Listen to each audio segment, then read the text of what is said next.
Hello everybody, I'm Joyanne Haigh. We welcome our viewers and listeners in Barbados and around the world to another episode of Face It and Fix It on CBC TV 8, CBC Barbados YouTube and Facebook. And of course, if you're driving or you're in the office, you can log on to Q100.7 FM radio. Now, before I introduce my guests, I have a few words that I want to share with you and some personal concerns that I have. Now, you know that in a few hours we will be going on to becoming a republic, and that means a lot in terms of changes and an opportunity to, like a rebirth, to start fresh and to complete what we started in 1966 when we became independent. Now, I said all that to say this. Over the weekend, I had a very bad experience, or should I say my mother, and even though she might not have felt it directly, it impacted our family a lot. And I'm speaking of an incident that occurred on Saturday night, around 7:30, where my mom was not feeling well and she was unresponsive and was taken to the Queen Elizabeth Hospital. Now, I'm not in the habit of pulling down anyone or anything, but I do want to say that when things are not done right, or people are impacted in some way, I encourage every Barbadian to speak up, because you have a voice and you have a right to an opinion, and hopefully that people take it in that way as constructive criticism in an effort to get better. So let me get back to Saturday night at 7:30, where my mom was taken to the hospital by private transportation, my brother and my mother's significant other.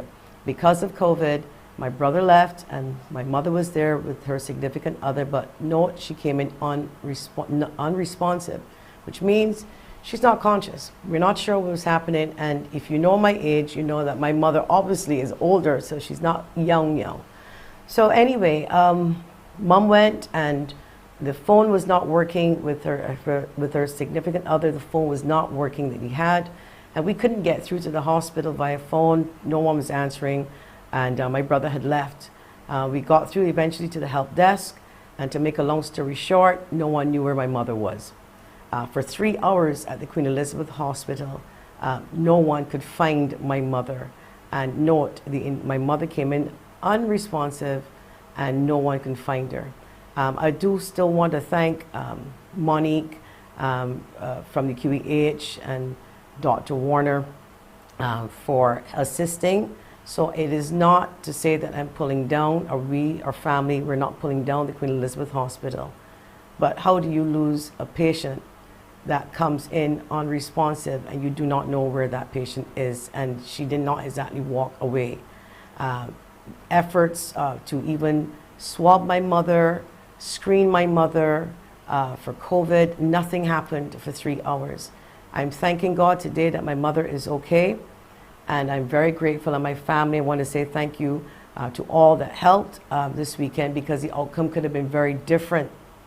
I say all of that to say this: those of you who have reached out to me over the years about the Queen Elizabeth Hospital, and I always try to sing the praises of the hospital, and I do, because they do good work. But when they fall short, they need to know, and I certainly can tell you, who feels it knows it. It was a horrible experience in terms of what we felt as citizens, as Barbadians. I felt like if my mother was treated less than human, and deserved a lot much better than what she was given on the night of Saturday around 7:30, taking 3 hours. And to add insult to injury, in closing, when we're calling, someone at the QEH had the audacity to ask our family if we were sure that we dropped her at the QEH. And that really was like the straw that broke the camel's back for us. But again, I know that they're doing good work. Yes, I've seen paint going on. I know the nurses' lounge has been done. I know they've got new equipment. I know all of those things. But if the patient care is not where it should be, then people are going to walk past the paint. They're going to walk past all of the good things, because the wins of a hospital is determined by the patient care and the patient experience. And I just wanted to get that out there to let Barbadians know what my experience was. And I know all of you at some point will be at QEH, have been at QEH, and if nothing else, we'll probably end up at the morgue, because we all have to die. So we're going to be there And we do have to push and advocate for better service, better treatment at the Queen Elizabeth Hospital. But similarly, or equally, I still want to balance this by saying, yes, you are trying your best. But I think that the accident and emergency in particular needs a little bit more work. Now today, our guests, we do have young people joining us today under the age of 25. You know, in a few hours we will be going into Republic, turning into Republic. We are moving away from the monarchy. We're celebrating 55 years of independence in less than 24 hours. It's an exciting time, and it should be for all Barbadians. But I invited these guests this morning because I wanted to hear from the young people. We're always hearing about 1966 and what the old people tell you and what happened in that night. I want to hear, and I believe you want to hear, the opinions of those who have to carry and will receive the baton from people like the leaders that we now see in Barbados. So it is my pleasure to welcome to the show. They will be joining us in a few minutes. Ahan Jay Daniel, she's a sixth form student at the Foundation School. Guyza, former head girl, Combermere School. Theirry Gittens, current head boy at the Lodge School. And Khaleel Kothdiwala, he is a former head boy of QC, Queen's College, my apologies, and UWI student currently. He's also a social activist, and we'll be hearing from them, and we certainly will be welcoming your calls. You can talk to them, get their opinions, so don't be shy. We're also going to get 2 calls today. We've had people reaching out to us, and we decided to accept 2 of these callers because we did a little bit of our homework. They're reaching out for some help, so we're going to speak to 2 ladies, and I'm hoping that when you listen, that there's something that you can do to help them. As always, the numbers to reach us on, 228-5563 or 228-5562. If you want to send us a WhatsApp message, then you send it to 228-5562. If you're joining us on Facebook, you type in CBC Barbados, and you can leave your comments there. When we come back after the break, we'll be speaking to our caller by the name of Jackie, and I'm hoping that you tune in and listen carefully, because if there's anything that you can do, please do. We'll be back after the break.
Welcome back to Face It and Fix It this morning. As I said just before the break, we'll be talking about going into Republic and getting the views from younger people. But before we do that, we have a caller on the line by the name of Jackie. We'll just refer to her as Jackie.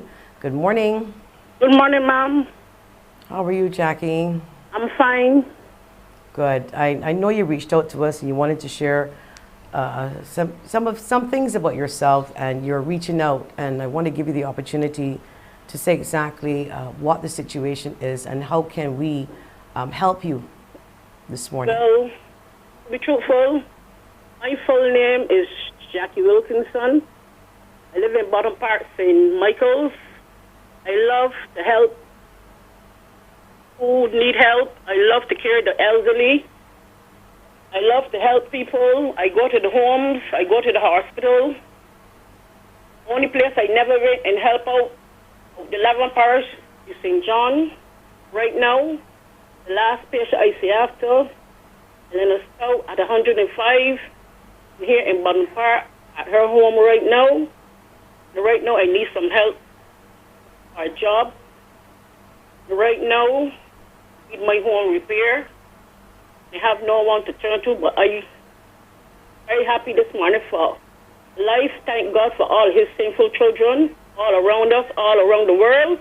I love Barbados. I love people. And right now, I need some help. When you say that the situation with the house needs, you need repairs, what exactly, if you want to share that with us? Well, what type of repairs? With the public right now, my home needs some repairs.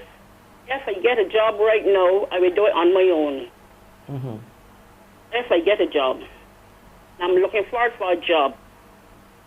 So that's the reason you're more calling. So you're not really reaching out to us to help with the repairs. What you're saying is you want an opportunity to get some work and help in hand. I'm thanking everyone that assists me and help me. I'm thanking.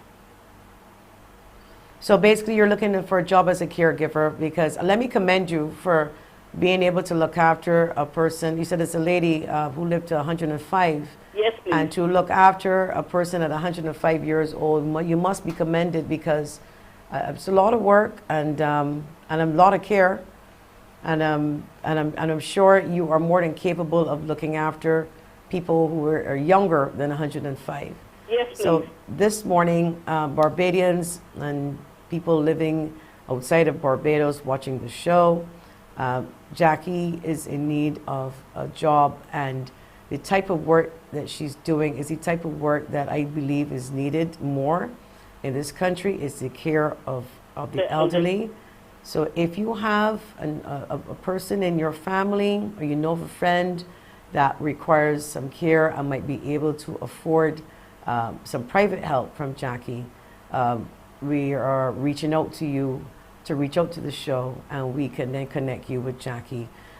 We've spoken to her before we do this. We do our due diligence, and when people reach out, and we kind of don't put everybody on the air until we know.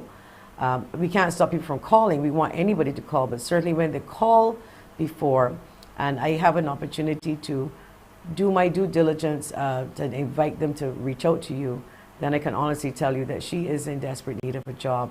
And not just any job. She's asking Barbadians to, if you have an elderly person, you want them to have some care, she's more than willing to sign up for the job. So reach out to us on the show if that is the case. Thank you, Jackie. Anything else you want to say before we go? Hotel, construction work, anything. I love anything at this moment. Okay, but the main thing that you're really passionate about is the care of the elderly, but right now you're basically reaching out for pretty much anything. Hotel, construction, anything. All right, Jackie. Well, let's see what happens, and it's up to you, Barbadians. People are in a bind. It's not only Jackie, a number of people are unemployed, and I'm hoping that people reach out to others to see how best we can get people. You know, Christmas is coming up, Independence is tomorrow, you know, and a lot of people are actually hurting. And let's see what we can do to help them. Thank you so much, Jackie.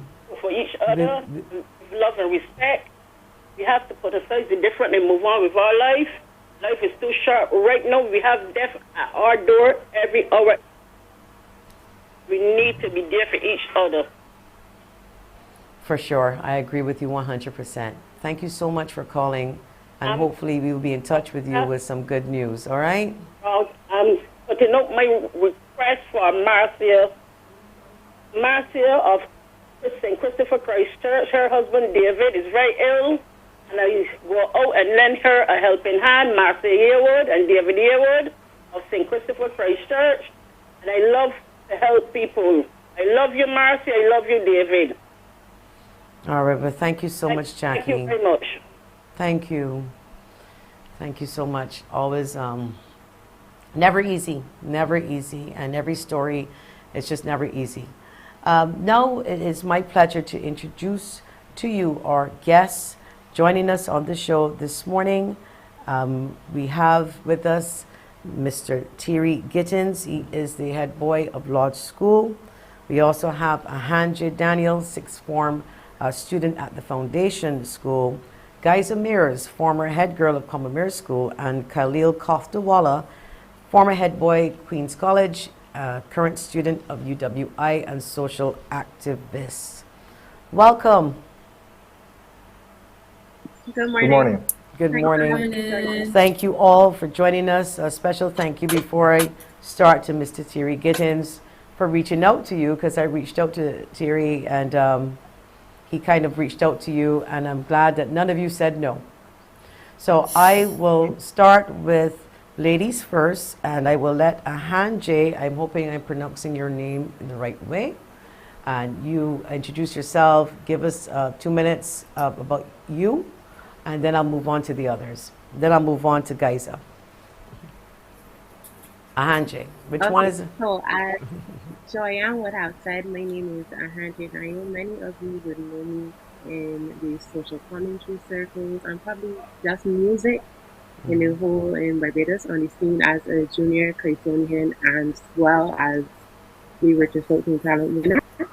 Currently, I am pursuing natural sciences at the Christ Church Foundation, and I am aiming to one day be a pharmacist, and I am also a senior prefect at the Christ Church Foundation School at present. I have passion for the art, and I am also very, very keen and interested, a very avid reader, and I'm interested in anything to do with politics as well. Oh, wow. Okay, future politician on our hands.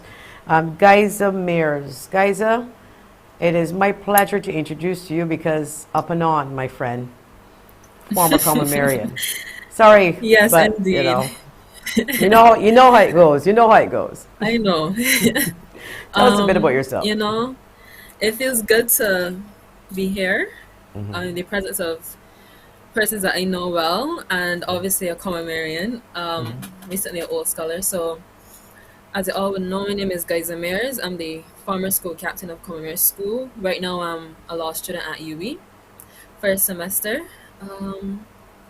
I guess I'm interested in politics as well. Really would like to go into diplomacy. And I think I'm able to see both sides, and I think that's really what we need right now. I'm very passionate about the youth and their involvement in how Barbados is going to be in the future, and coming into this republic, how we can be involved. So I think that's to keep it short and cute. Okay, and that's what all we I do really at have to Combermere. say. We keep it short, we keep it cute. So, Mr. Kothdiwala, yeah, I'm going to leave Theirry for the last. Kothdiwala, you're no stranger to the show. You've been with us before, so, you know, you can wait in for like a minute to remind those who are now joining us who may not know you. Tell us a little bit. Yes, thank you very much, Joanne. Thank you for being on. I feel indicated in your introduction. I am, of course, the former head boy at Queen's College, and like Guyza, I'm the first year law student at UWI. But I think fundamentally, like everyone on this panel, I have a deep and profound love for this country. And I really feel that the opening to this program today, certainly your introduction, and I wish your mother well. I was very sorry to hear that story. And the call from the Lady College, she really set the tone for this conversation, that the Republic of Barbados must be more than, or our transition republic must be more than about changing the head of state, but it must be about reaffirming our values of who we are. And who we are must always be, Prime Minister would say, must always be about our commitment to each other. And if we are truly committed, if we truly have a genuine love for you, then we will make it, each and every single one of us, our business to ensure that whether it be at the hospital, whether it be in the instance of individuals like Jackie, that we see it as our obligation to each other to remedy those things. And that certainly is one of the things that I would want to see. That can't be led by the government, but that must be done by each and every single one of us. Well said. Mr. Theirry Gittens, sir, I had the pleasure of listening to one or two of your debates at law school a couple months ago, and you mashed it up, I will say. So tell us a little bit about yourself, and if you are too an aspiring politician, you remind me of one, but tell us a little bit of yourself. Hi, good morning, everyone. My name is Gittens. I am the current head boy of the law school, former student council president of the law school. I have a passion in science as I study pure mathematics, physics, and computer science. It's my goal to become an engineer specializing in robotics and that of aerospace, in addition to that of industry and developing stuff to help the country. And personally, I strongly believe that Barbados, in this position of becoming a republic, is very important. As Khaleel said, we have situations like what Jackie is going through right now, and is deplicit at best, right? And we can speak about the aspects of how we can help fix our country from the fundamental level, but at the same time, us as young people have to look to develop a plan for the future. And it's my personal belief that as a part of the Barbadian society and the Barbadian youth, in whatever I do, I want to help my country and make my country proud. As our motto says, pride and industry. Oh, well said, well said. Now, this morning, while I was in the makeup chair, trying to look a little glamorous, we had a discussion, and I want to share that with you. But when we come back after the break, you're going to hear what came up during that session pertaining to the Republic and Barbadians. We'll be back after the break.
Welcome back to Face It and Fix It. So before the break, I was about to say that I was discussing in the makeup chair about what we we're going to talk about this morning, and I said, you know what? If we're going into Republican, what does that mean? And then people talk about this is who we are, but who are we? And I asked that question, you know, and I compared it to America. America tells you what it's like to be America, an American, the land of the free, the home of the brave, the land of opportunity. So we obviously hear that. What does it mean to be an American? But I really wanted to know, what does it mean to be a Barbadian? And should we not try to define that now that we're moving into Republic, to give ourselves a sort of a foundation to build on, so we have some sort of direction where we're going? What are your thoughts on that, my friend Ahan Jay?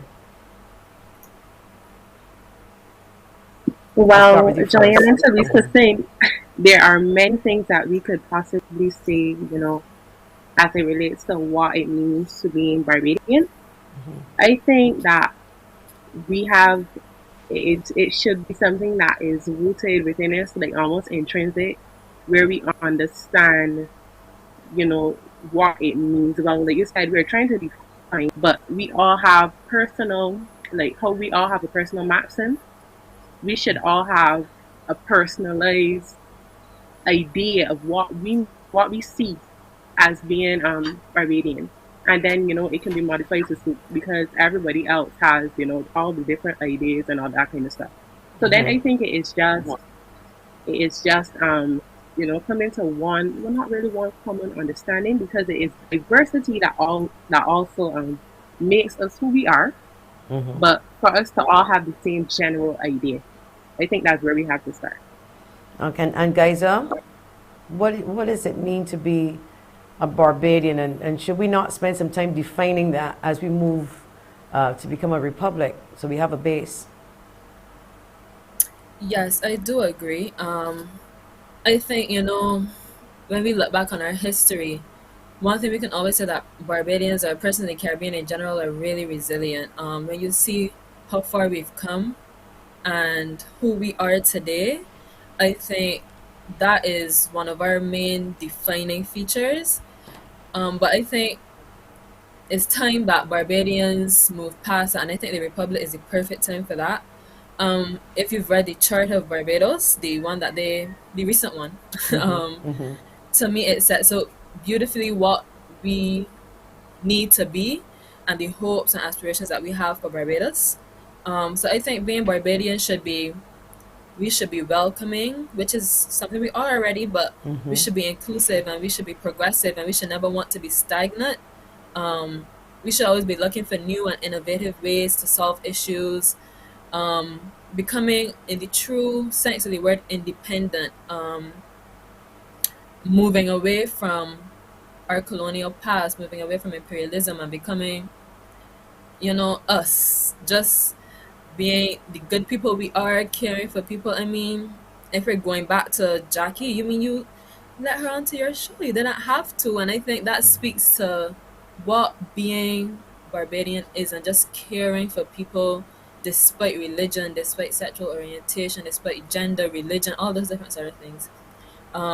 So I think, to me, that's what being a Barbadian is. Oh, excellent. And Khaleel, because I'm going to add to that too, what do you think? What does it mean to be? And are we coming apart at the seams away from that direction? I was in Golden Square on Saturday evening when they opened the Freedom Park.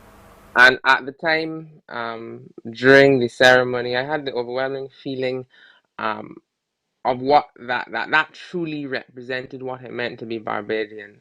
Because it didn't matter whether or not Clement Payne was born in Barbados. It didn't matter. It doesn't matter to be Barbadian, the religion you are. It doesn't matter the skin, the color of the skin into which you are born, but to be Barbadian means fundamentally to have a deep and abiding love for this country. And a foundational part of that is a deep and abiding love for the people that live here.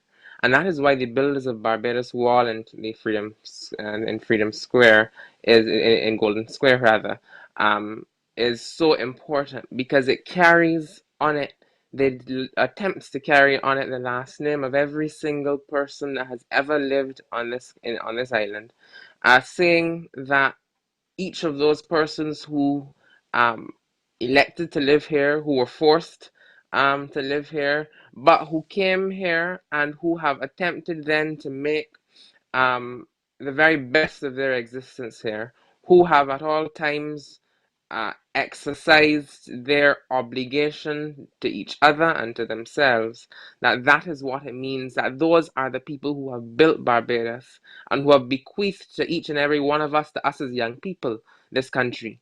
And therefore, it is our obligation to always carry that with us.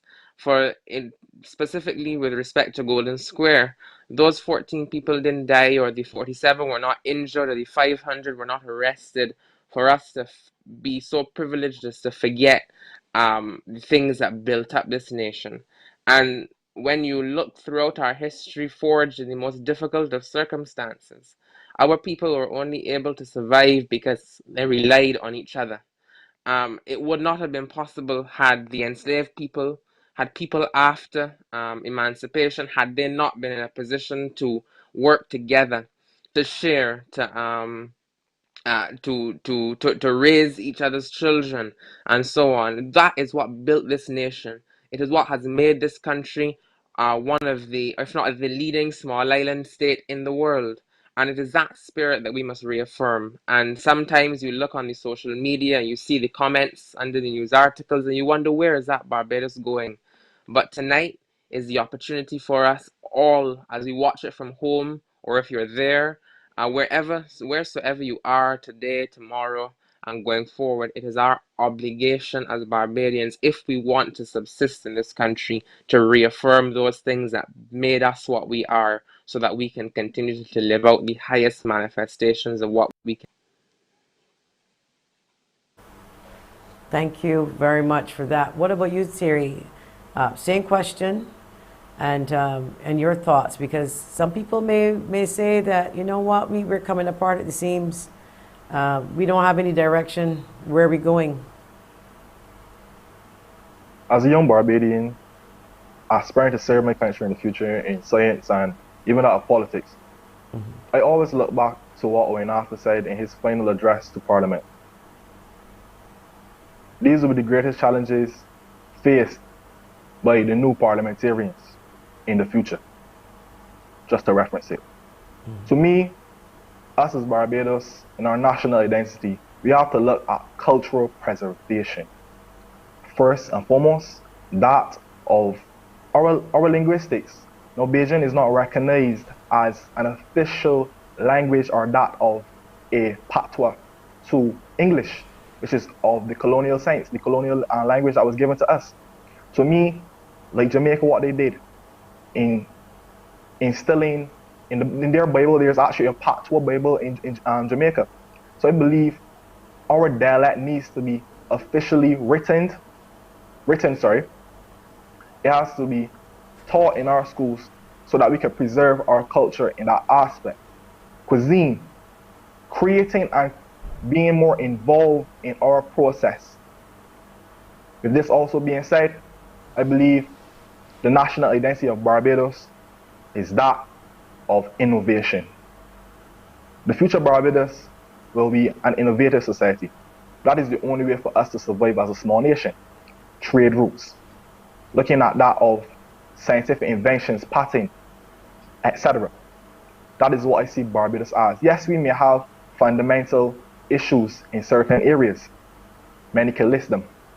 But to me, once we can really look at our fundamental principles or building blocks of our country, such as our education system, that of the home, that of the highest office in the government, in the country, Parliament, and we could combine the society to understand each other, we will find our pride and be truly Barbadians. Well said, Theirry. I can tell you that many Barbadians, I'm not quite sure, maybe not young, but certainly in my age group and maybe 30s, 40s, below that, feel that in this country, in particular this country, that it feels like there are two Barbadoses. I don't know if you've ever heard people saying there are two. Now, for me personally, we fought so hard, women, to have our rights, to be able to vote, etc., etc. We fought. Black people fought. It was always a fight to be better for equality. But do you get a sense that there's equality here in this country, where you can hear people saying, if you don't know someone, or if you're a tourist, if you are of social standing, your status is high, that you get through faster than just being the average Joe. And I wanted to bring this up because it is something that I'm passionate about, because I'm going to say this now for the record for all those who are listening. Once that clock strikes a minute past midnight, I am hoping that those practices that are done by some, because it's not a government thing or this thing are pointed, some people actually do that. And for me, my greatest wish for this country is that for those who engage in that type of assistance, to cease and desist immediately.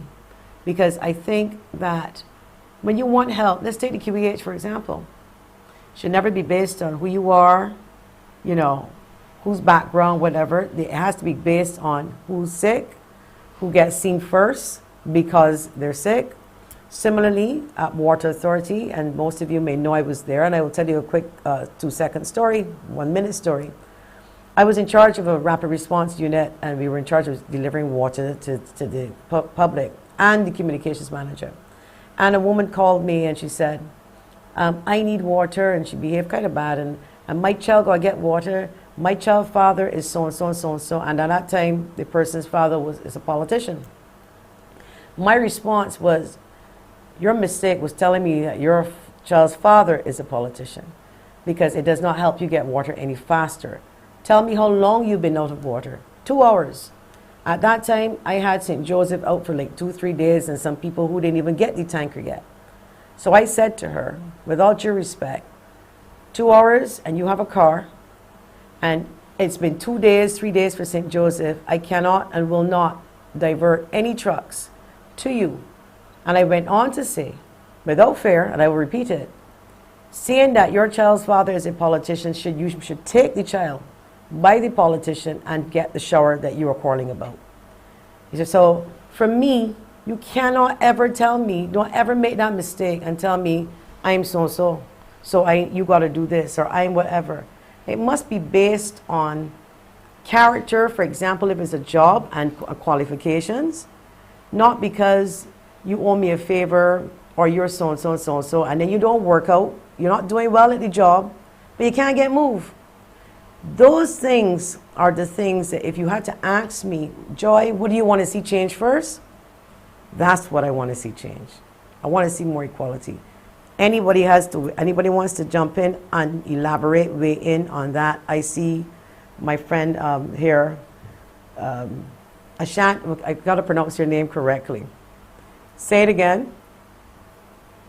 Ahan Jay. Ahan Jay. Right. Diane, I wanted to jump in and say that I can see you wanted to jump in.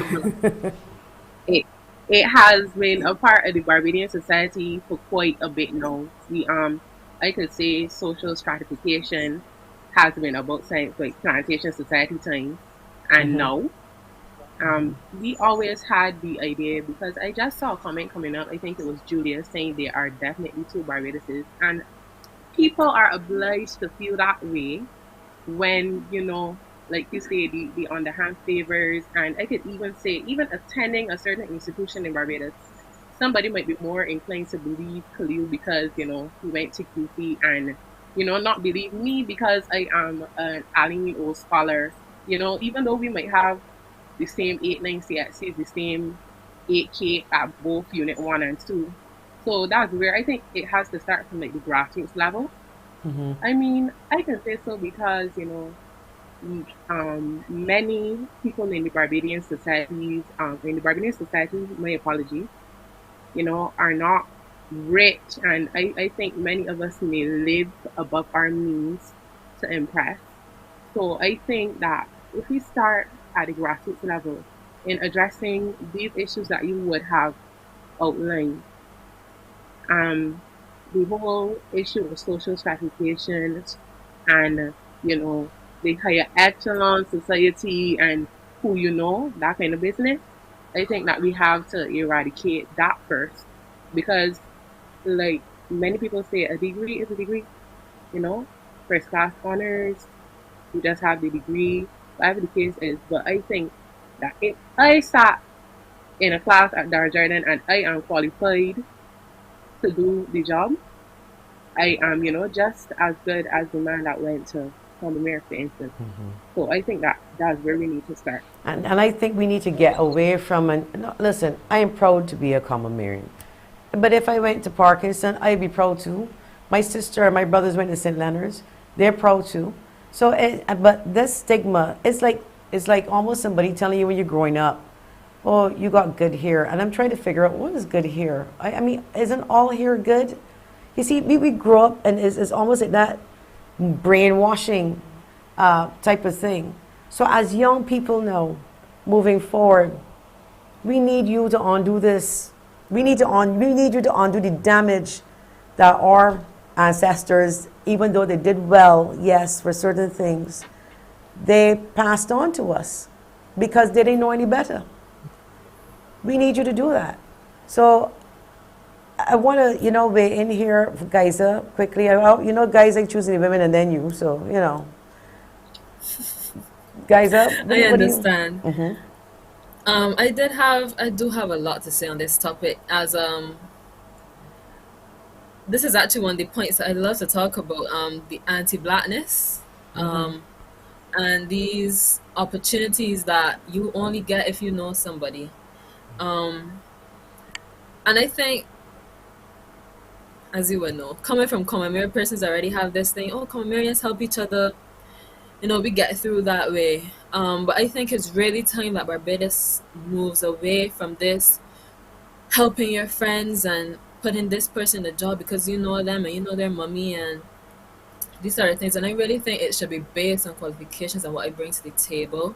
I think it's something that so many young people in Barbados miss out, and so many businesses miss out on truly innovative persons because they don't want to, or they don't take in or accept applications from persons that are suited for the jobs. But We guys, could let get me answer into a the question. Let me just before you go on. I don't have a problem giving anybody a job. I would want right, to help my friends first. But if my friend is good at cleaning houses, I can try to find her probably the best house to clean with the best payment because that's what she is right, good at. I am not going to stick my friend to be the CEO or the manager of something when I know my friend can fail. The other thing too, before you go on, is when you put a friend in a job, you would expect the friend to make you proud, but they don't. Hmm. They tell you, man, minister sent me here, you can't move me. No, you're qualified. You're actually messing up more. You're actually the reason the company is not flourishing. Staff complaining, everybody complaining, but this person is out there making everybody, and they say it, minister put me here. Then they're right because then nobody moves them. And the company comes crumbling, so you got to kind of work around them. And that is a problem. And that is a problem in this country. And Khaleel, you know that is true. And when it is not that you don't want to give them a job, I am for giving my friends a job, but these square pegs and the round holes need to go. So put your friend in yes. a job that can make you proud as the person who gave them the job. So, and that person who got the job should want to impress me if I give them the job. But continue, Guyza. I wanted to get that in. No, I fully agree with you. I think it's about being realistic with yourself and knowing what your friend can do. So I think it's also taking into consideration, the qualifications and what your friend can bring to the table for this business. And that's that leads into something that I also want to talk about when we go into this new republic.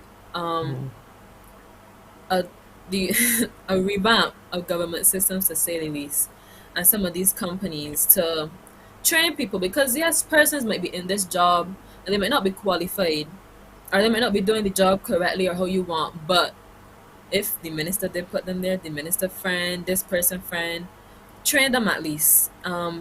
Basic customer service skills, how to enter this into the laptop in this amount of time. These sort of things are really important. And I think going into this new Republic Barbados, it is time that we do better when it comes to being professional. And I think at that level, giving persons the jobs that they need or that they're qualified for, plus training them. And I think, you talk about young persons getting jobs, we always have to talk about training them because experience is something that, well, we all know is so important. And it's something that a lot of us can't get because persons aren't hiring you because you don't have the experience. So it's just that you're running around in a circle trying to get experience, but nobody's hiring you. And I think going along with this training and making sure that the persons that you have in your job and that are representing you know what they have to do and the importance of what they have to do. Oh, I could get into the point, but I wanted to well, talk about something you said we, earlier, we but I'll gonna, we let gonna, somebody else. we gonna take a quick Yeah. break and we're gonna come back because this is interesting. And before you move on, we come back after the break. I want your ages because I don't think the public understand that y'all are not 25, or 30. Y'all are young people. We'll be back after the break.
Welcome back to Face It and Fix It. We're speaking to with Ahan Jay, Guyza, Khaleel, Kothdiwala, and my good friend Theirry Gittens. And they're all young people. I just want to get the ages quickly. Theirry, you're how old? You're 18 now? Theirry Gittens, can you hear me? Can you hear me? I don't know if they can hear me. Can you hear me now? Theirry, can you guys hear me now? Please. Okay, Yes, please, I can hear you now. Right. So I was asking just quickly before we go on to elaborate on what Guyza said before the break. Your ages. Okay, I'm not seeing Theirry, but he'll be back. But the ages, I believe Theirry's 18. Khaleel, you're how old? 18 also. 18. And Guyza and Ahan Jay. Ahan Jay, you're 17? I am 17, actually. And Guyza? I'm 19. All right, you're the oldest in the batch here. But y'all are not even 20 yet. And people are messaging me here and asking me. I said that they look young, but they sung as if they've been here forever, you know? So obviously that speaks to the level of intelligence and applied sense, because it's not only about book sense. And it's not common sense, I call it. If it was, everybody would have it. So applied sense that you bring. Khaleel, we were talking about the two Barbadoses, and then I want to hear from Theirry. So if you can, you know, elaborate a little bit, if you agree with Guyza on what she just said. Yes, yes, certainly, of course. And I think we also have to be sanguine about certain realities. And the fact is that there are people in the United States that would tell you that there are two Americas. There are people in St. Vincent that would tell you that there are two St. Vincents. So that it appears to me to be a sort of regrettable but natural human condition. But that is no excuse for it at all, because a lot of things are natural human conditions, but that means that we must conform to it. And once again, to each and every one of us, because we like to talk a lot about systems and institutions, but the reality is that all of these things are comprised of individuals. And then it calls, therefore, to individual people to stand up and to say, no, they will not conform to these things. It calls to people like you, Diane, to say that, in fact, you will not send the tanker to that particular lady simply because there were other people more pressingly in need. And so that when once we, each and every single one of us then, becomes concerned in this fight, that every one of us then will not only complain about the fact that there may be an inequity in the society when it harms us, but is perfectly benefit from it. Only when we appreciate those realities can we all do talking about some people over there. I am talking about us here, and we all do it, myself included. And so that at all levels, society must come once again to alleviating this particular ill that has been us.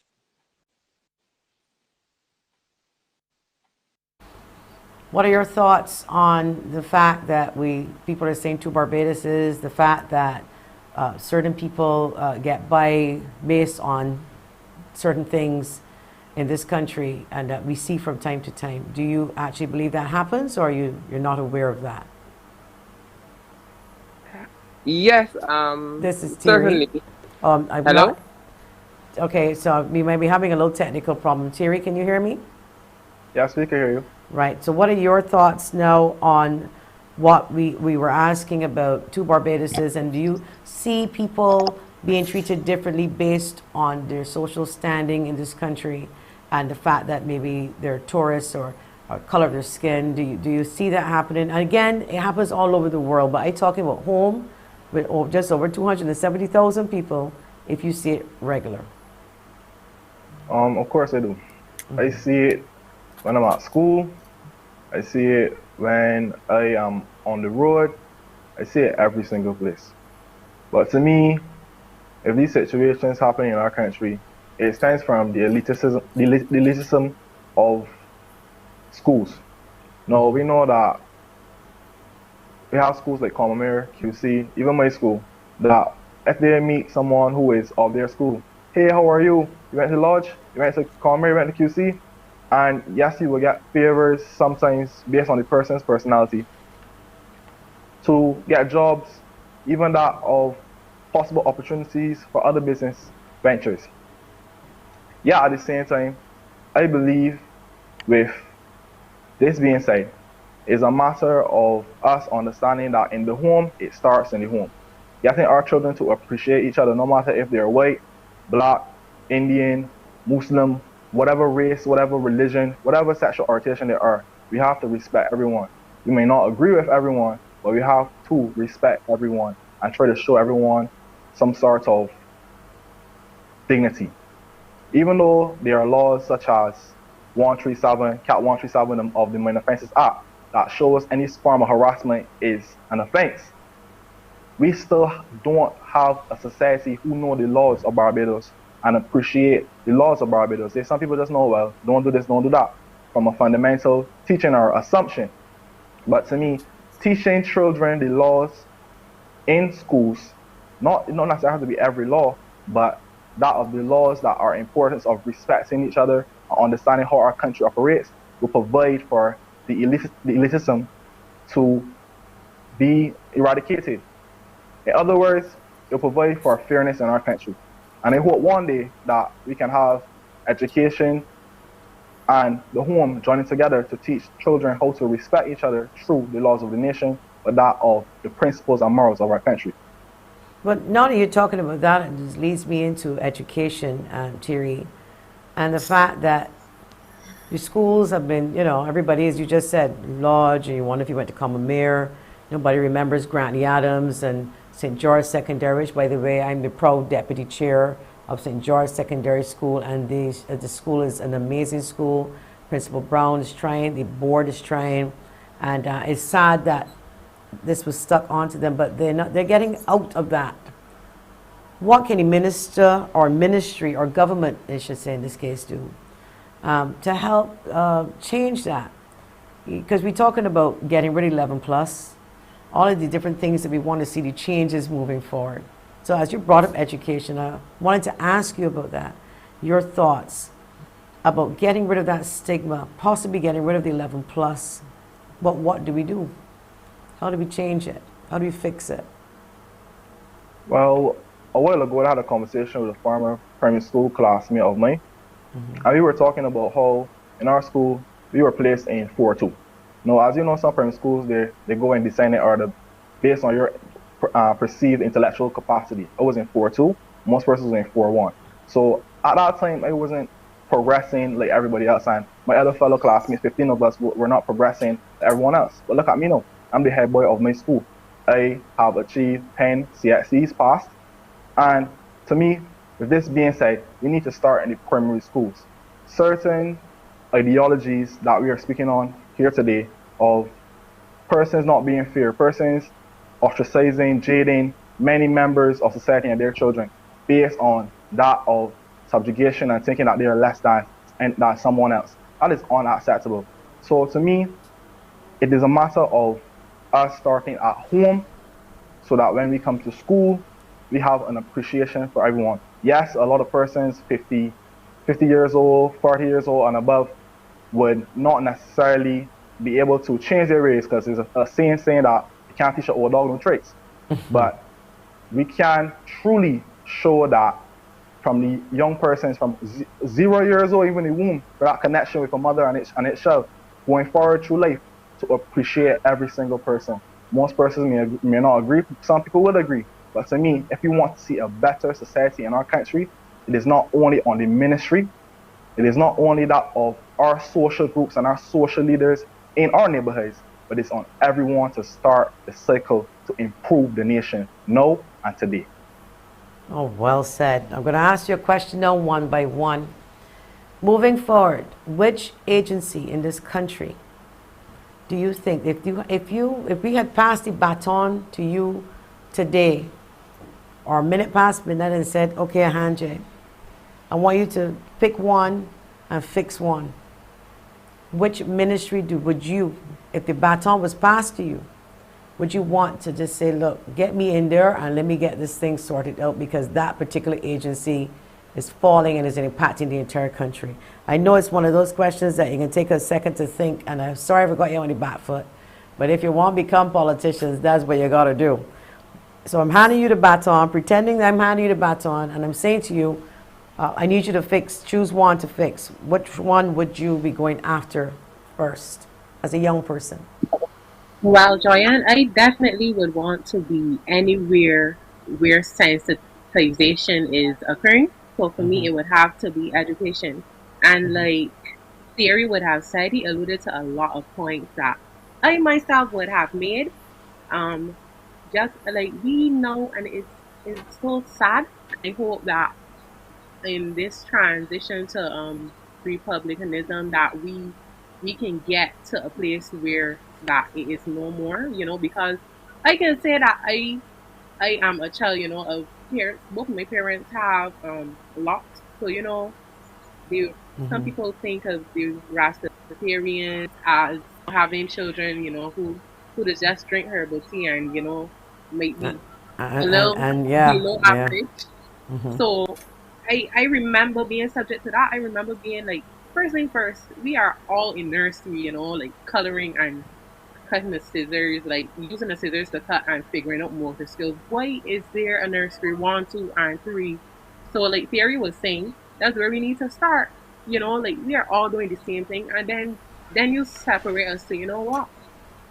She mother just pay PTA fees like every term, so she got being a girl, and her father got locks, so she was going to third class. But when we start there, then we definitely will have developmental issues. So if you don't fix these things, 10 years from now, we will still have, the same mess. And you could go on and on and on and say a lot more. But I can suffice it to say that a 1 at Queen's College is a 1 at grade and ceiling in any exam that we take. So I think that that's what we need to fix. Okay, and Guyza, handing you the baton, asking you, okay, I want you to fix an agency that needs fixing. We're turning into a republic in 24 hours, in less than 24 hours, and Prime Minister Motley says to you, come, I want you to fix one of these for me. Which one would you go after first? A very good question. I would love to be a part of the Ministry of Innovation. Not because I think it needs fixing, but because I think it's going to be one of the most important ministries going forward, at least in the next 2 years. I was able to watch the future Barbados cohort, their town hall.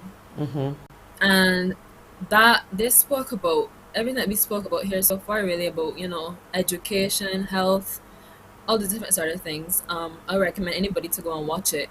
And it shows what the youth what they're doing, not just what they're saying, but what they're putting into action. So I would love to be a part of the Ministry of Innovation to, get to work closely with pushing Barbados forward, to seeing us progress and literally innovating, finding new ways to do things. That for sure. And as everybody said, the Ministry of Education, I think education is so important, and I won't go into it because everybody has already said brilliant points about it. But I definitely think the Ministry of Innovation for me, personally, that's the one I could see myself really coming in, and I think them allowing the future Barbados cohort to come and speak to them and interact with them. I think you can see how those two ministries, how that ministry and the cohort is going to work really well together, and how they're going to be so instrumental to the Republic of Barbados. Okay, and Khaleel, what about you? I know you have several interests, but when we come back, we will talk to you about what would you fix or enhance or improve. When we come back after the break, we'll get that answer from you.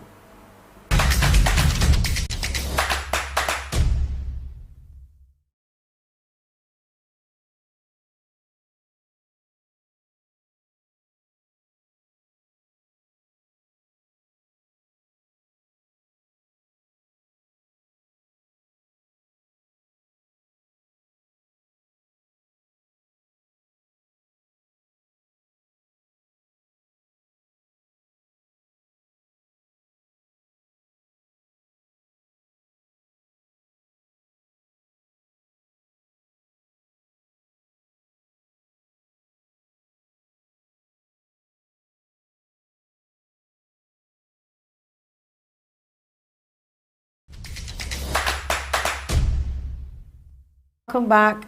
So before the break, we were about to speak to Mr. Khaleel Kothdiwala as to what ministry, what agency would he fix, or in the case where Guyza said maybe not necessarily fix, but to help improve as we move forward. Which agency or which ministry would that be, Khaleel?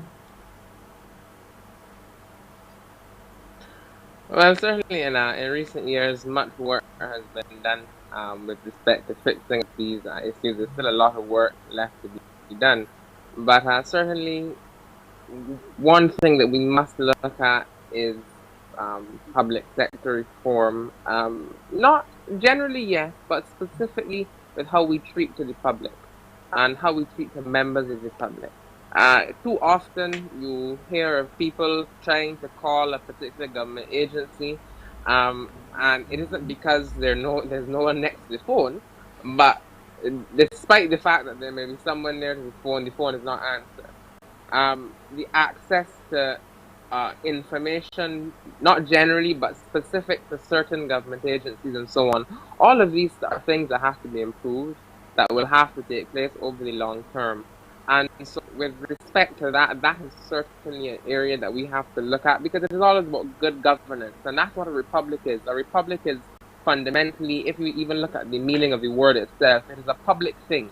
And the only way that we can get the public involved is if we inform the public and allow them to be able to access to that kind of mission and access the government. And so that, again, public sector reform becomes really essential. How we treat to assess is also important in terms of education, because it cannot be the children only with respect to 11 plus soon go. It cannot be that we measure children only with respect to how they perform in the CXC examinations. We must be able to find a way to assess all children certain competencies.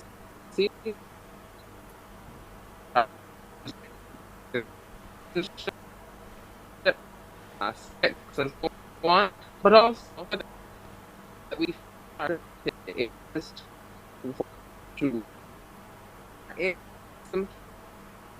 because fundamentally, if one sees to add basketballs, All right, Khaleel, you coming through a little bit broken, a lot broken with your internet. Can you hear me? Khaleel, can you hear me? Because your connection is sticking a lot, and we didn't get the last part of a lot of what you said, or last part of what you were saying. So see if you can get Hello? Yes, we can hear it now. You're back, yes. Go ahead. Yes, I'm not sure the thing you heard me say. With respect just to go the back assessment. to 2 minutes, the assessment, yes. Yes, yeah, we cannot, we have got to find a way to better assess our students fairly. We have to find a way to assess them on certain basic competencies that we decide every Barbadian must have. We have to assess them in terms of citizenship and civics. And we also have to be able to funnel our students to areas that suit their aptitudes, so that we are not in effect judging a basket of apples according to criteria for oranges. Because that is not fair to the students, and that certainly is not helpful to our own development. So these are things that we have begun to look at, and we will have to continue to look at. But again, it requires the involvement of all of us in these conversations. Okay, and Theirry, same question. Prime Minister Motley, the first morning of the turn into a republic, and says, Theirry, I need you somewhere. I need you to fix something. I need you to assist in a particular agency or ministry. What would be the first one you would want to jump into and to make some changes, improvements? Well, first of all, tell the Prime Minister, thank you for believing in me to help the country. Oh, only you, only you, only you. Go ahead, go ahead. But with this being said, I have so many passions in my nation. Like, I have to take a deep breath for this one. To be honest, my true passion is science, and I would love to be in the Ministry of Science, but to help our nation, I will place a situation at which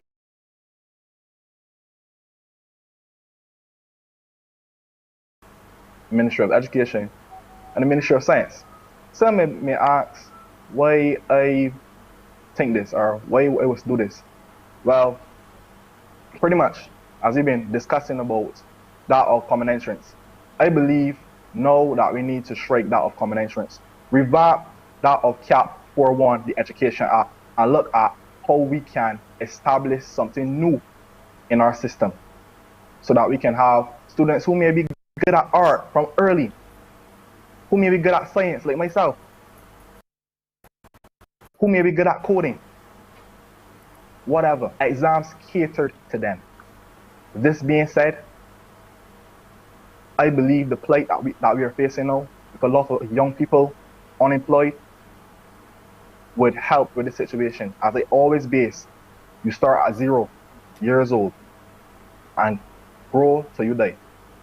So you cannot do anything truly to improve the nation without looking at that perspective.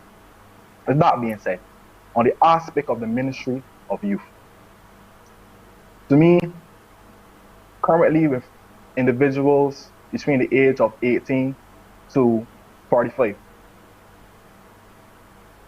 is a situation that we need to find jobs for our youth. But not that of, oh man, I ain't get a hand out, looking at the Bayesian perspective. It has to be catered to what they can do. Yet at the same time, give them skills to improve in this new society. Now, Sir W. Arthur Lewis said that to improve a country, in my own summary of his words, to improve a country, you have to improve with industry, and that would bringing in companies, to help with the growth of the nation. So with that being said, looking at the aspect of the Ministry of Science and Technology, the Ministry of Science and Innovation, I would state that we can have companies come to our country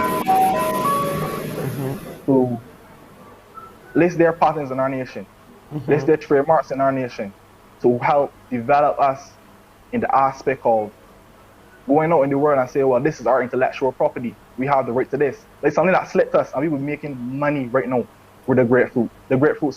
A lot of people do not know that the grapefruit was made in Barbados. If that person patented the grapefruit in this nation, correct me if I'm wrong, subject to correction, I believe Barbados is making a lot of money off the agriculture industry. That probably would have encouraged a lot of persons to engage in agriculture industry. Now, recently, the Prime Minister stated that she wanted to look into the sugarcane industry. I am all for that.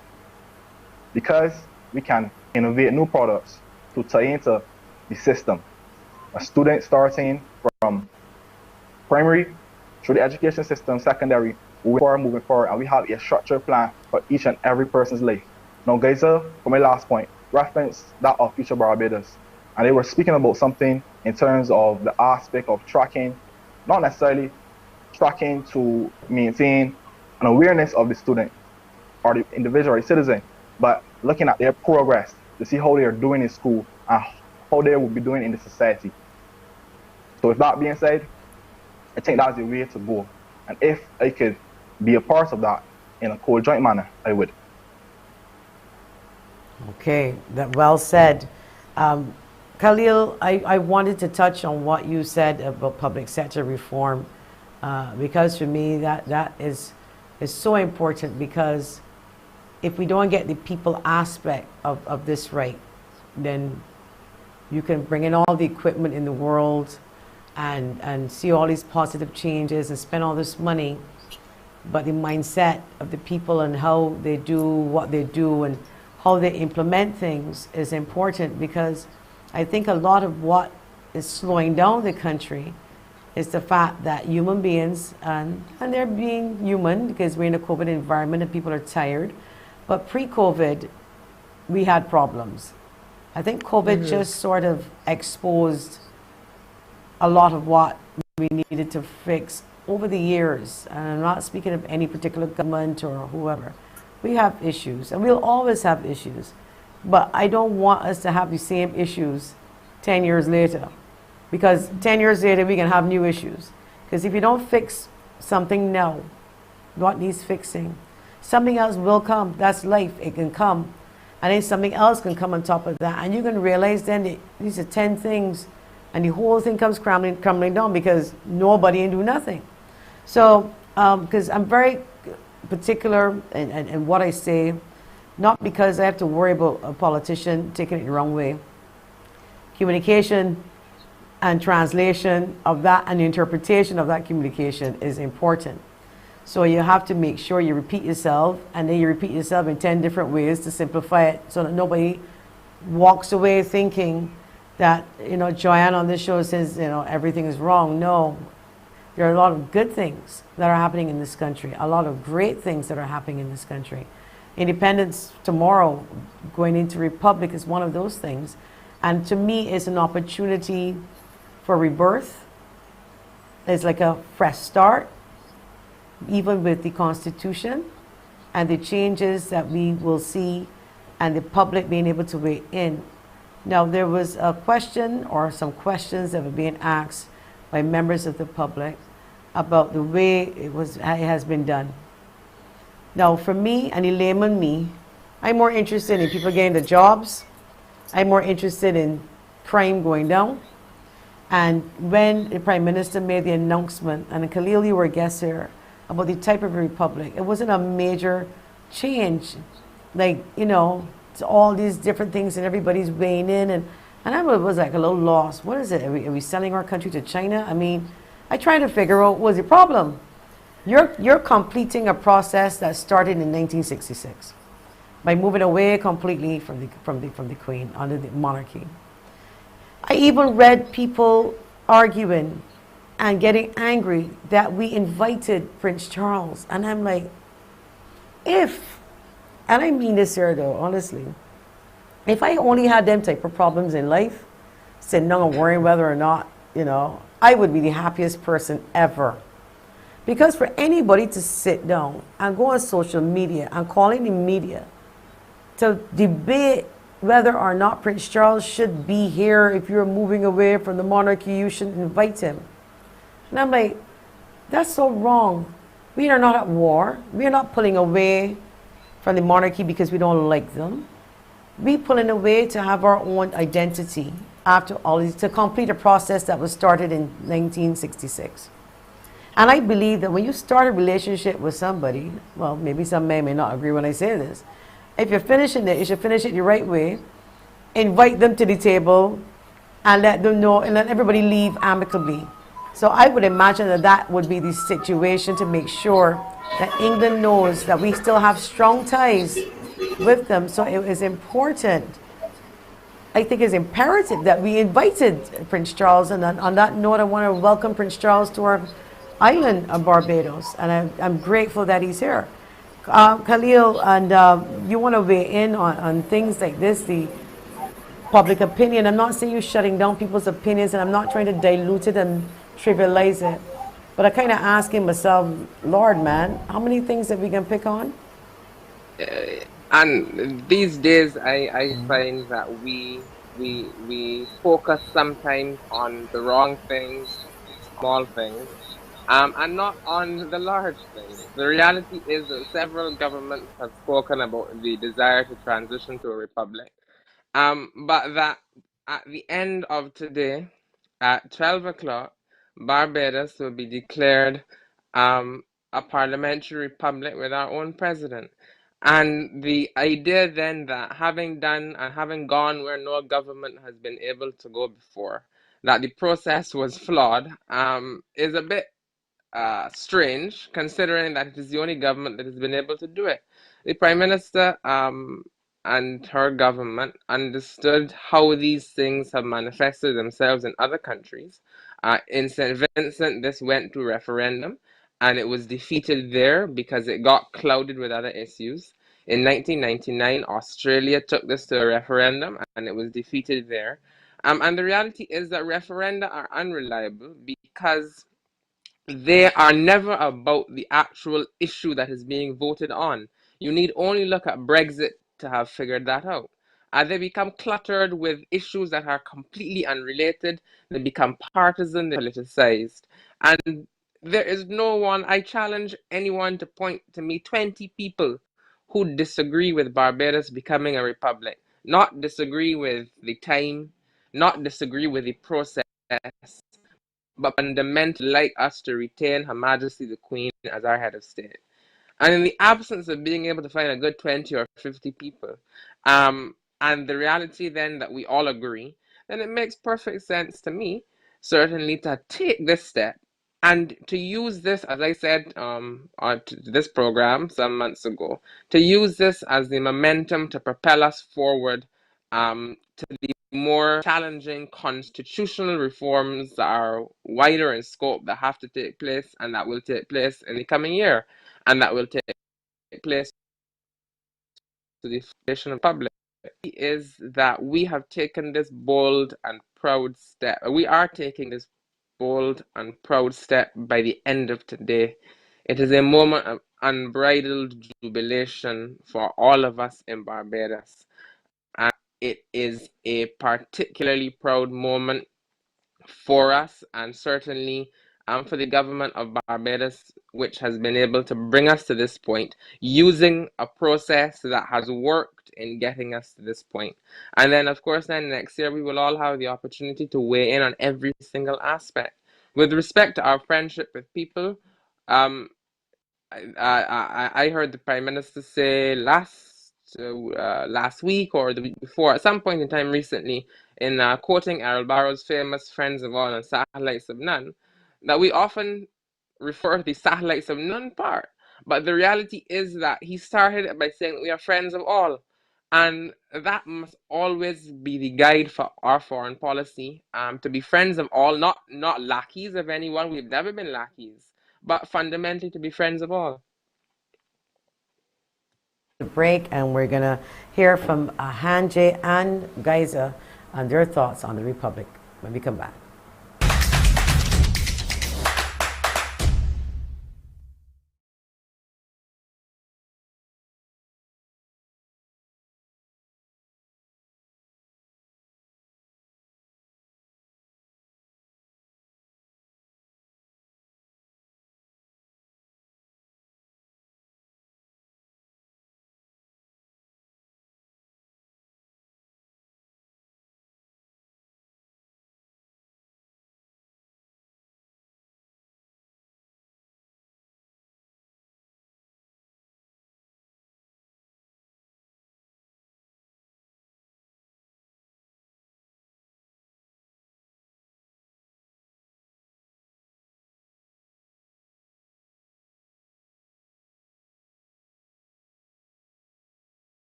Welcome back to Face It and Fix It. Before the break, we were talking about the process of becoming a republic, and obviously we wanted persons on the panel to our guests rather to weigh in. And I wanted to ask Ahan Jay, what do you think?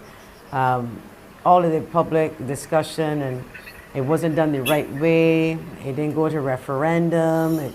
All of those types of things. You really think all of that was necessary? Did you lose sleep over it, basically? Well, personally, I would not have lost any sleep, due to the discussion that people would have been having surrounding the issue. But we are not here, to say that the opinions of others are invalid. And some people would have made some very, very strong point, as in, while I do stand with all of the sentiments made about, we are not at war, so we're not trying to make enemies. There are some ways to do things, and, others will have different opinions. But I think in this move to with becoming a republic, that we should look toward progression and leave out desegregation, and the republic should symbolize, the rights of the citizens of Barbados, and we all have, a right to inclusion, a right to job opportunity. Everybody has the right to live as comfortably as possible, and as Khaleel and my fellow people have all alluded to before, in any situation, it is almost impossible to iron out all of the kinks unless you're dealing with a completely ideal situation. So I look forward to progression, but not perfection. Okay. And I agree with you that people are entitled to their opinions. What I don't like is when their opinions are based on bad intentions and it's not really their opinion, they're just disagreeing because they don't want to ever agree with anything you say because it's you.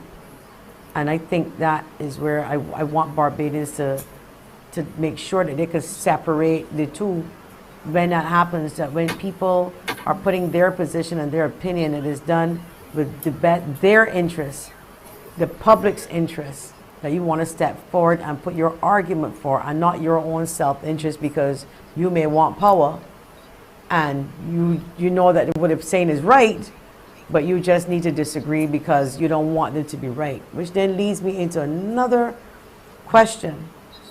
All of you have declared you have political aspirations. You know, you like politics and so on. And people will often say, we need to change the face of politics, though. We're sick and tired of the rhetoric and the false promises. Do you see yourselves, and I'll start with you, Guyza, if you became a politician, or when, I should say, when you become a politician, what they do now, and I say now, like from the time we know politics to be and today, is there some changes that you would make as a politician so you can kind of, because people see politicians as people who you don't trust. And as young people, would you want not, if you want to get into this arena, would you not want to change that perception? And how? Yes. As growing up in Barbados, it's a two-party system realistically. And I think that's probably, it's a two-party system in most places, if not nearly everywhere.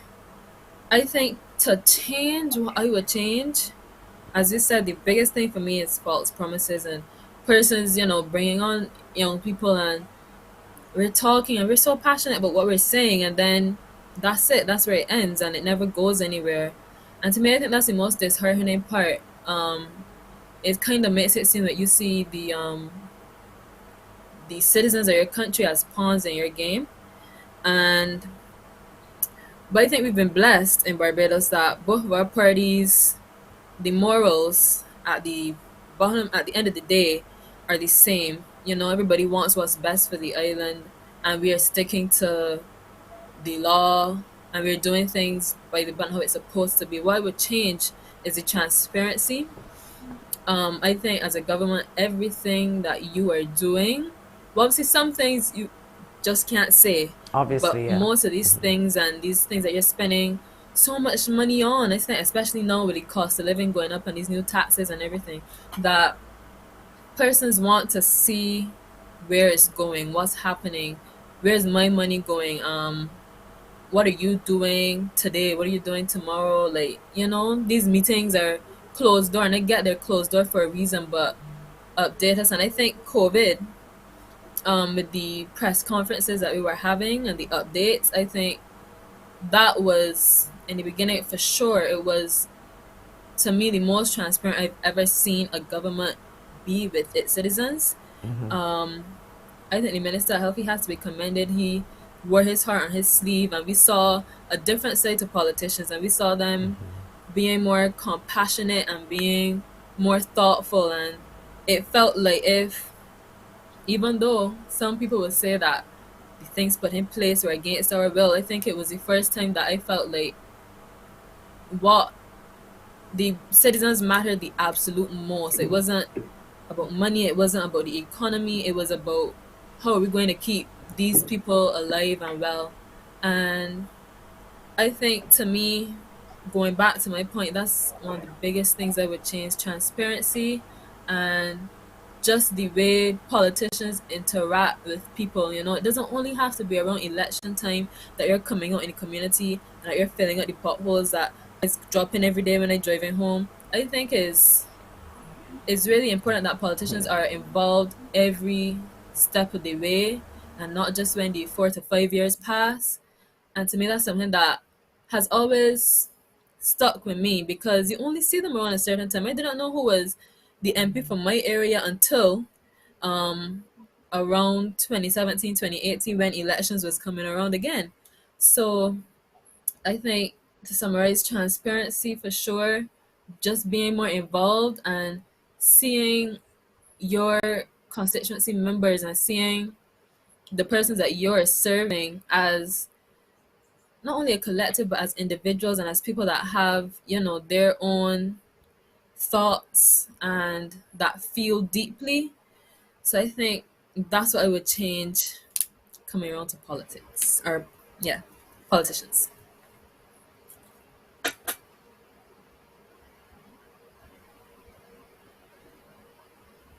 Aspiring to be a politician, apart from majoring other things first and then eventually politics, what would you change? Because again, you know the stigma. They only come around when they want to vote. They don't visit me, you know, all of those types of things. What would you do? How would you do it? How would you change it? So that people can see Theirry as a person who cares and not just coming around for your vote. Well, as one of my mentors told me, don't be a politician, be a statesman. And it's my goal to be a statesman, a true constitutional representative, constituency representative of my people when I decide to run for politics. But at the current moment, across the world, politics is seen as a person who looks to get their hands grimy, get their hands full with the goody goods, and not help their people. Some genuinely do, but some are complicit. Some don't mitigate proper policies. Some don't even ratify the policies that the people need, but what they want. So with this being said, even though a recent look at our Prevention of Corruptions Act, CAP 141, was done, I think that another section needs to look at the aspect of the engagement of our leaders in the communities, the structure of community governments. It's okay to say that, well, look, we have a government of Barbados, but one man, one woman cannot run every single neighborhood. You have to depend on the people who are respected in the neighborhoods. To me, that is true statesmanship. But with that also being said, it's true nationhood. Excellent. Wow, y'all are just blowing me away, honestly. All right, well, our next topic, though, again, as we know, minute past midnight, we're going to a republic. But right now, as we speak, there's unemployment and there's boys on the blocks right now and your age. Probably not watching this show, you know. I don't know because, you know, we don't necessarily gauge how many people, unless it's on social media. And it is on YouTube, and it is on radio right now live. And people all over the world, whoever's watching, we got people from Boston, Canada, England right now watching this show. That much I can tell you. But so everybody comes across as, I've got my education, I've got my goals, I've got my dreams. But then I got to think about where my heart is right now, as I brought you here, and to explain, and you've done such an excellent job. I'm concerned about guys, people your age, that unemployed right now, probably smoking weed right now on the block, you know, and ain't got nothing else to do. How are we going to help them? What can we do? Because remember, education, and because remember the stigma is about Combermere. Remember back then, Combermere lodged this school and that school, but A lot of these guys, and some of them went to Combermere, still putting block, doesn't matter, but they're hearing this, let's just say for example, and wondering what opportunities for them, who listens to them, that if they didn't go to Combermere and they went to St. George Secondary, will they get a hearing? No. Stick a pin there because we do have to take a break, and I want an answer from each of you pertaining to the young guys on the block right now. What can government do? What changes would you like to see? How can we help them elevate to sort of live their best life at an early stage at 18 right now? We'll be back after the break.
Welcome back to Face It and Fix It. If you're now joining us, we're speaking with Ahan Jay Daniel from Foundation School, 6th Form.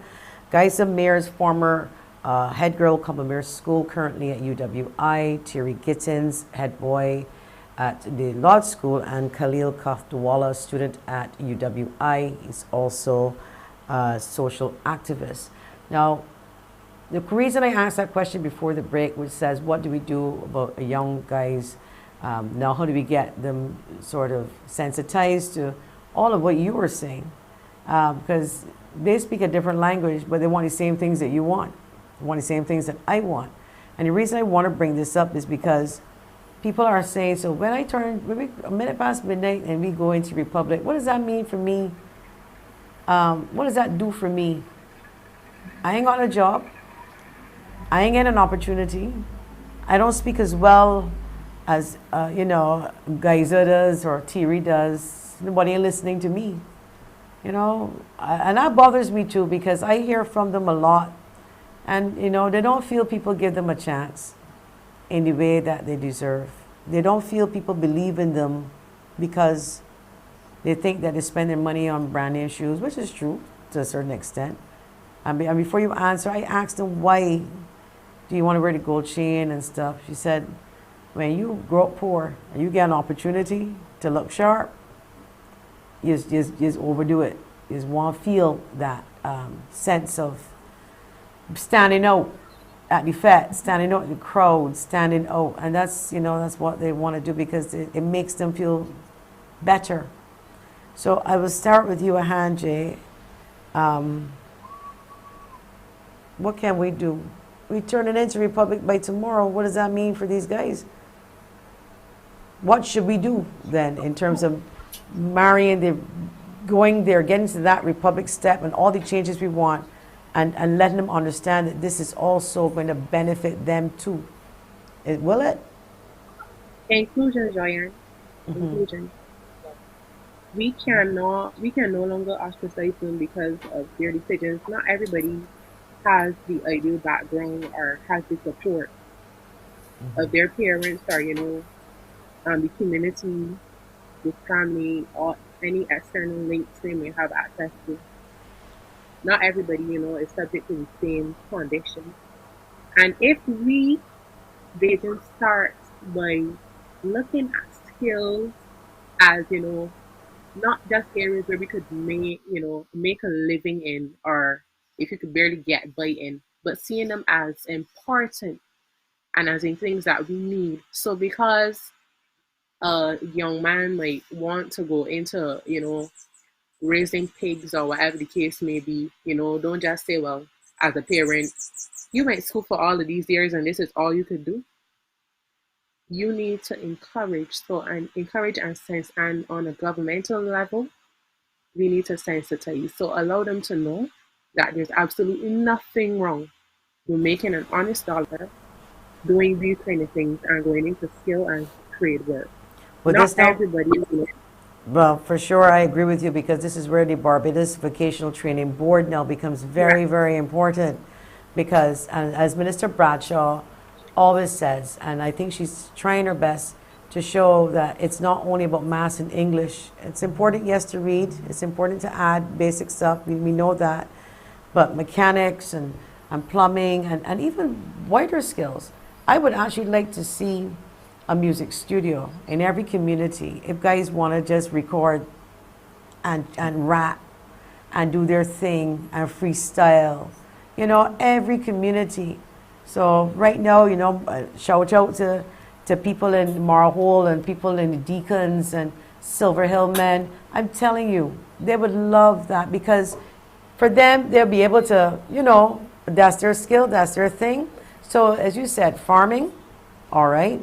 And I know a lot of guys now trying to get a few pigs and trying to start a little something. You got guys going like, man, Joy, man, we'll let you get a taxi license. The first thing they want is a taxi license. So, but this is what makes Barbados Barbados. It's not about doctors only and lawyers and somebody saying, oh, my child is doing well. Yes, my child may be doing well, but she's doing well as a clerk. She's doing well as a cashier. I'm just thinking that whatever you do, aspire to be the best at it, even if it means that you're cleaning houses for a living.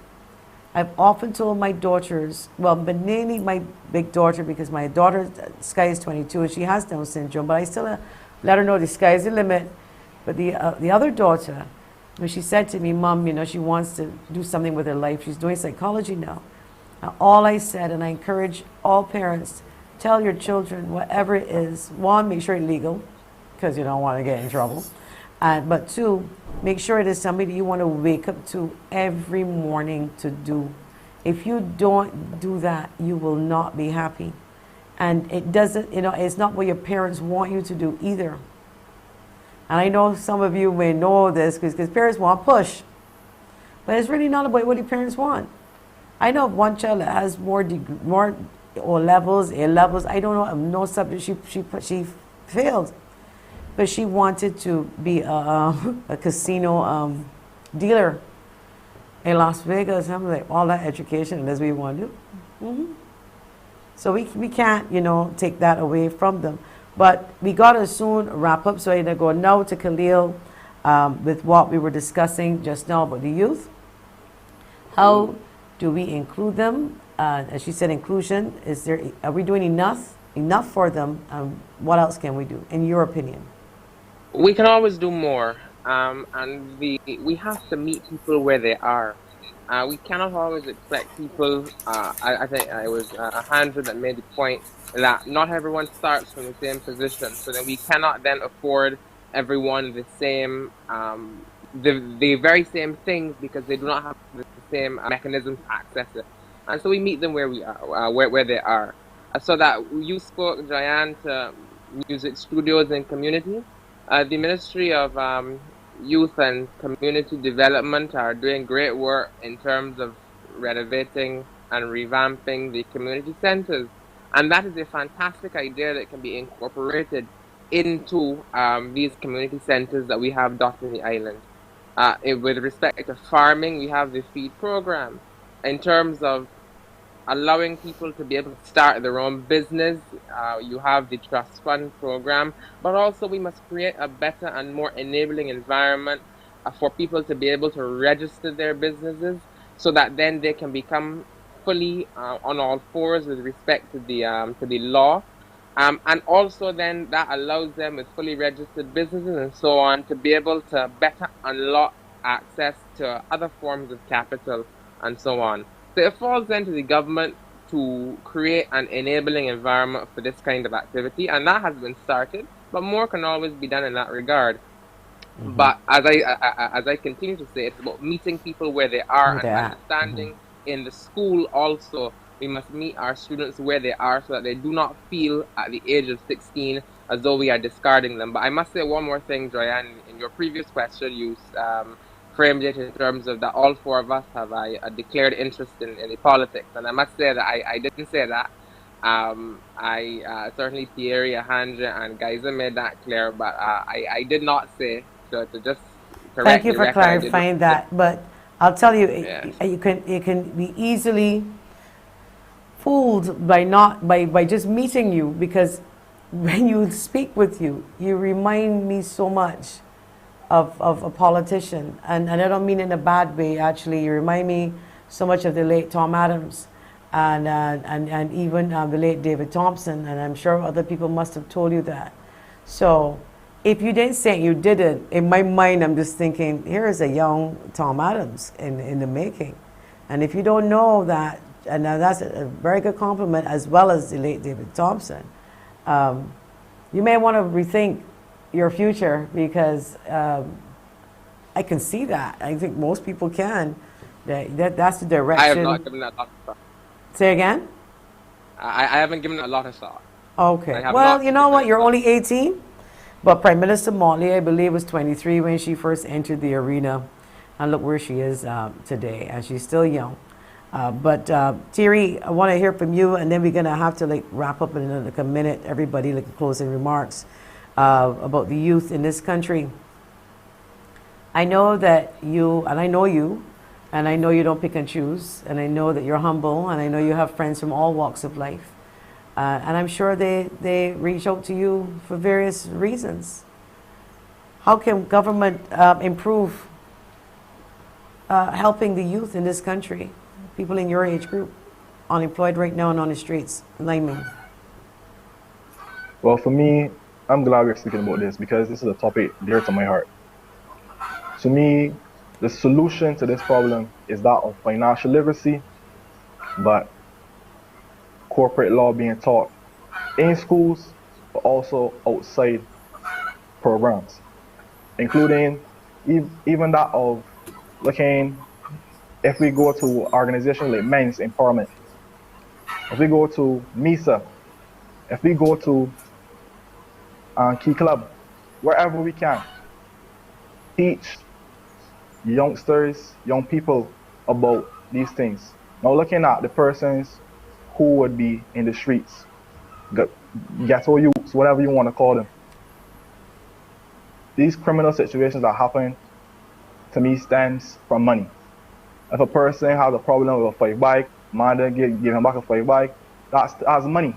If a person had some sort of plight with another, it stems from money. Most issues across the world stems from money, not understanding how money works. And I believe any sort of improvement of our youth has to look at financial literacy courses in school, because the government cannot do everything. Literally, we all have to chip in.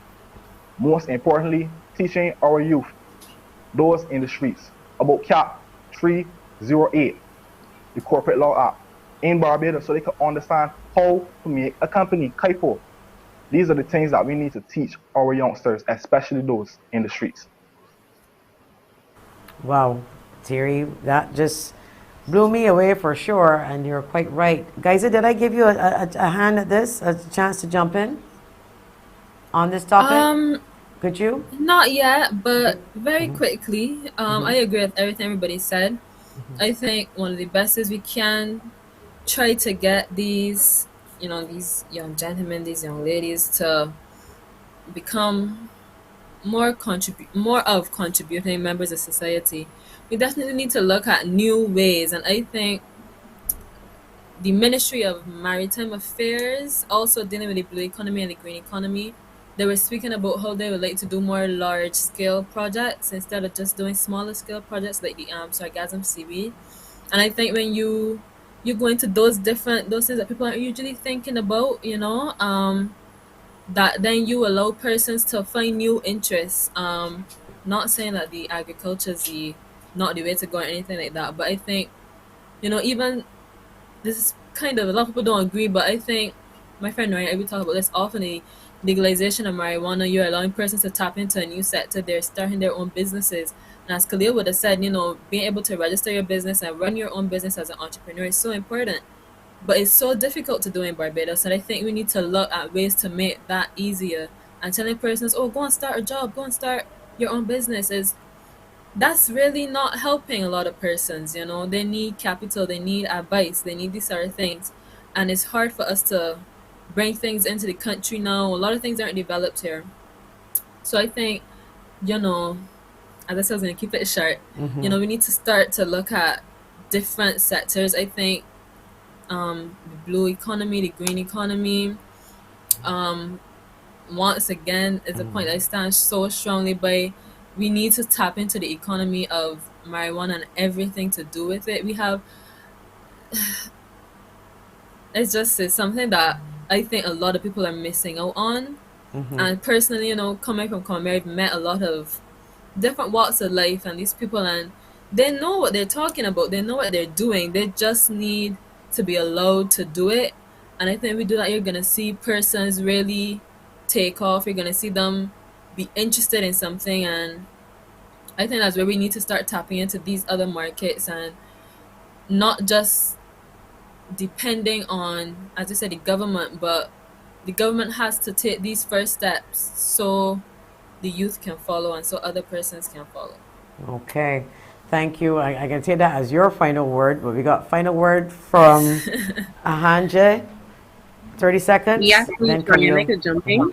I just asked that in this move to republicanism, that the government sees maintenance of their integrity as priority, because I think that that's the only way citizens of this country will be inclined, to believe that progression is the main and common goal. Okay, great. Khaleel, final word, 30 seconds.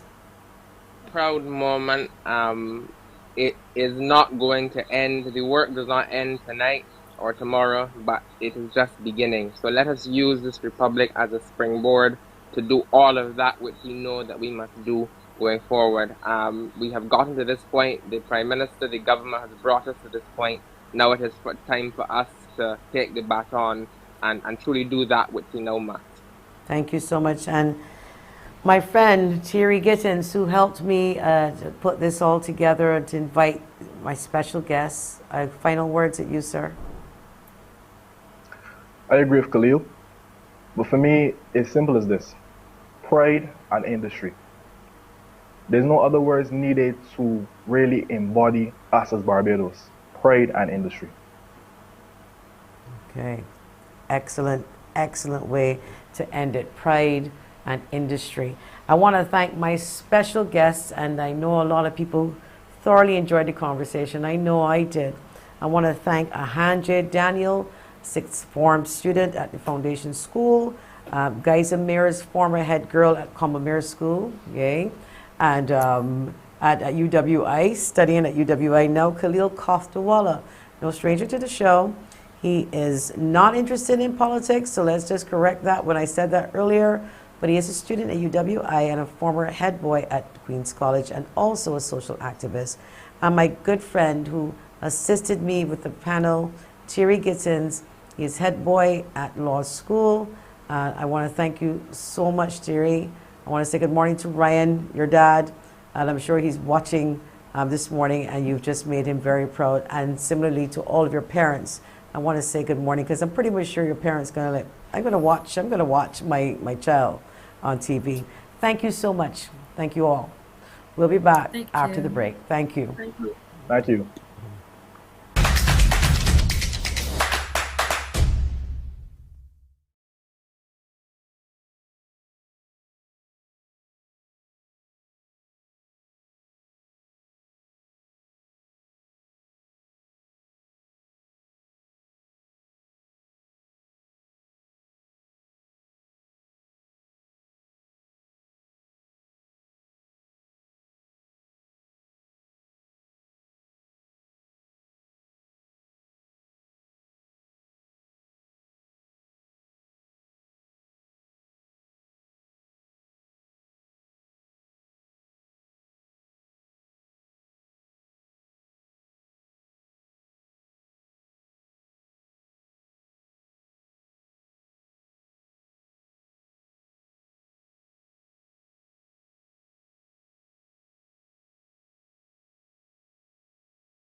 Welcome back to Facing and Fixing. We do have a caller on the line, and we did promise you that someone wanted to reach out to us, and she's here. We don't have a lot of time, so good morning to you, Keisha. Hi, good morning. How are you? Keisha, you called us, and I know you wanted to share something with our viewers and listeners, the situation that you're currently in, and that you're reaching out. So let us know. Well, how can we help you? Yeah, right now I in a house cross Martindale Road, and it's rat infected. And the lady told me that I have to leave, and I have nowhere else to go. You're working? Yes, I working at the time. At the moment, yes, please. So basically, go on. I working on the program with the government with the ASH program, but I don't know when it's gonna finish. So do you know when you have to leave? Do you have a particular time that they're giving you to leave the house? Well, actually, this morning the guy told me that he coming to turn off the water, but he really want me out the house too. Oh. Do you have any children? Yes, please. I have 2 children. All right, so your plea this morning, I can tell Barbados that we did have a plea here from a mother who was being evicted and a good Samaritan. And good morning, Angel Annie. And I do have to call you, and I do apologize, and I will call you. People, you know, if you can help her find a home, she's not asking for a freebie. She's asking for a rental of a reasonably priced house so that she can get out of the where she is. And so that I can reiterate, I think you had said to us before the show, the rats there are a lot of rats in the house, and so it's not only an eviction, but the situation is not a healthy one. You want to tell us a little bit more? Where's your children are with you?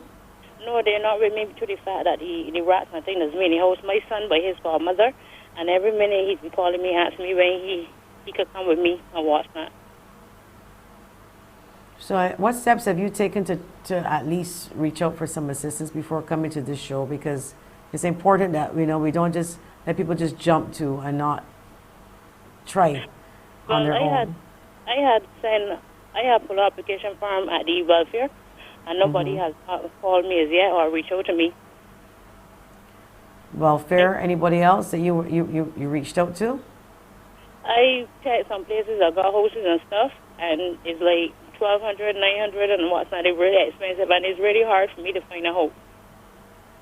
And I would really like some place for like before Christmas, so that I could get the kids back with me. Oh, I know. All right. On the water situation, unless you're owing rent, then the person cannot turn off your water to use it as a means of evicting you. But we do have your number, and I'm hoping that people watching, listening, I know there are a lot more there than Keisha, and I know a lot of people need help, and we can't help all, but we're going to try to help some if we can. But the nature of this show has been designed to do that. But of course, we've set it up in a way that we're reaching out to you, the general public. And if you have a house and it's reasonably priced, maybe $600-700 a month, and allow Keisha to have somewhere. She's not asking for a handout, she's asking for a hand up. She does have a job, but she is about to be evicted or threatened eviction. But not only the eviction, the house is still not suitable for her to live in and the children that she has. Anything else you want to add, Keisha, to tell us? I really appreciate it. And yes, I really appreciate it. Because really, actually, sometimes I feel like I would just give up. Honestly. No. Sweetheart, I can tell you this, right? You're not alone. And everybody does have the bad days. But there's a saying I have, and I can share it with you. You know, you allow one bad day a month, and today is not it. Okay? And every day you wake up, you say that to yourself. I've allowed one bad day in a month, but today is just not that day. And it is not that day today. Okay? Yes, please. So what we will do, I can't promise you anything, but we will try to help, because I rely now on the public to see if they can reach out and see, look, you know, I have a house, tell her come and see it, you know, and now that you're working, I mean, at least you're not a strain on the resources of the welfare. But I know that the ASH program, it pays, but it doesn't pay a lot. But again, I'm sure you are grateful, as most people are, for that opportunity to make some money. Yes, so Keisha, we will try. Again, the house is in Martindale's Road, so obviously that's opposite the QEH. If anybody has anything nearby, please see if you can help her. Anyway, thank you so much. Happy Independence to all. Happy Republic to all. Happy ushering in the new day, the new dawn of becoming a republic in the next couple of hours. Be safe, everyone, please, and don't overdo tonight. You know that there's no curfew tonight, and if you don't want to go out, then don't. If you want to stay safe, stay inside. And if you go out there, stay safe, abide by the protocols, have fun. God bless. Until we meet again, happy Independence, Barbados. I'm Yahandje. Bye for now.